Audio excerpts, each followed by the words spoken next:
Am așteptat ziua asta de mai de mult. Acum mă spun din nou, un nou început. Acum mă gândesc iar la amintire. Ce a fost din nou, ce a fost din nou, și a plecat în zbor. Yeah, yeah, na na na na, yeah, yeah, yeah. Toate visele s-au dărâmat în doi. Oare ce mai contează acum? Zbor. Eu acum lasă-mă să mă gândesc. Hey, a fost un vis ciudat pe care m-am trezit acum azi noapte, da. Acum îți zic din nou,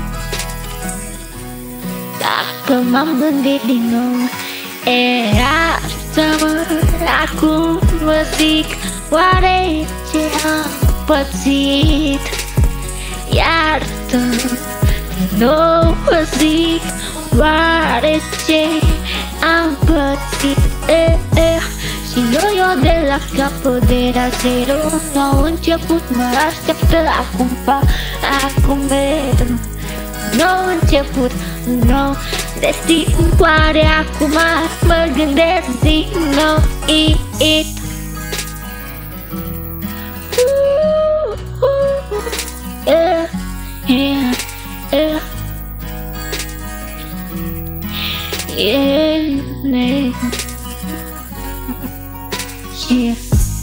Și acum m-am trezit de dimineață, sună alarm. Și acum mă trezesc și mă duc afară. Și acum mă gândesc, oare ce am făcut eu? Cum să dau, să fiu înapoi cum am fost eu. Acum de mai de mult, acum de mai de mult, de mai de mult.